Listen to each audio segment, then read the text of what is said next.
রোহিঙ্গা একটি শব্দ যার পেছনে আছে ইতিহাস, নির্যাতন, মানবিক বিপর্যয় এবং অবিশ্বাস্য সহানুভূতির গল্প। আজকের ভিডিওতে আমরা জানব রোহিঙ্গা সংকট কি, এর ইতিহাসই বা কি এবং বাংলাদেশ কিভাবে এই সংকটে একটি মানবিক ভূমিকা পালন করছে। রোহিঙ্গারা প্রথমবারের মতো 1978 সালে বাংলাদেশে আশ্রয় নেয়, যখন মিয়ানমারে সেনাবাহিনী নাগামিন অপারেশন চালিয়ে রোহিঙ্গাদের ওপর নির্যাতন শুরু করে। এরপরে 1991 থেকে 92 এবং সর্বশেষ 2017 সালে সবচেয়ে বড় রোহিঙ্গার আগমন ঘটে। এবারে জানা যাক রোহিঙ্গা কারা। রোহিঙ্গারা একটি মুসলিম জাতিগোষ্ঠী যাদের বসবাস মূলত মিয়ানমারের রাখাইন রাজ্যে। শত শত বছর ধরে তারা ওই অঞ্চলে বসবাস করলেও মিয়ানমার সরকার তাদের নাগরিকত্ব অস্বীকার করেন এবং পরবর্তীতে 1882 সালে নাগরিকত্ব আইনের মাধ্যমে তাদেরকে রাষ্ট্রহীন করে রাখা হয়। রোহিঙ্গাদের বিরুদ্ধে নিপীড়ন দীর্ঘদিনের, তবে 2017 সালের আগস্ট মাসে এই নির্যাতন ভয়াবহ আকার ধারণ করে। মিয়ানমারে সেনাবাহিনী ক্লিয়ারেন্স অপারেশন নামে একটি অভিযান চালায়।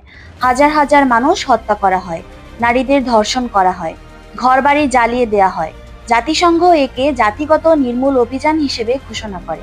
নির্যাতনের হাত থেকে বাঁচতে লাখ লাখ রোহিঙ্গা বাংলাদেশে পালিয়ে আসে।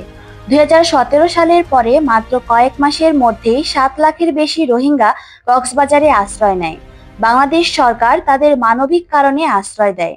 তৈরি করা হয় বিশ্বের সবচেয়ে বড় শরণার্থী শিবির কুতুপালং। বর্তমানে বাংলাদেশে 11 লাখের বেশি রোহিঙ্গা বসবাস করছে। শরণার্থী শিবিরে জীবন খুব কষ্টের। খাবার, শিক্ষা, ওষুধ সবকিছুই সীমিত। অনেক শিশু স্কুলে যেতে পারে না, অনেক পরিবার ভবিষ্যৎ নিয়ে চিন্তায় থাকে। রোহিঙ্গাদের আশ্রয় দিলেও এই সংকট বাংলাদেশের ওপর চাপ সৃষ্টি করেছে। কক্সবাজারের পরিবেশের ওপর প্রভাব পড়েছে, বনাঞ্চল ধ্বংস হয়েছে, স্থানীয়দের জীবনে এসেছে অর্থনৈতিক ও সামাজিক চাপ, নিরাপত্তার ঝুঁকি এবং মানব পাচারেও একটি বড় চ্যালেঞ্জ হয়ে দাঁড়িয়েছে।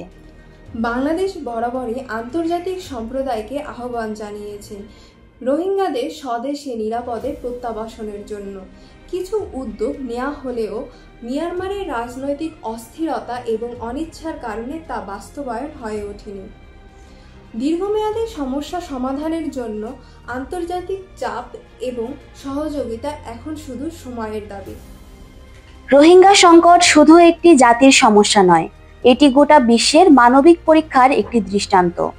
আমরা যদি একত্রে কাজ করি তাহলে একদিন এই মানুষগুলো পাবে মর্যাদার জীবন। রোহিঙ্গা সংকট ভুললে চলবে না। তারা আমাদের মতোই মানুষ, তাদের স্বপ্ন আছে, ভবিষ্যৎ আছে, ভালোবাসা আছে।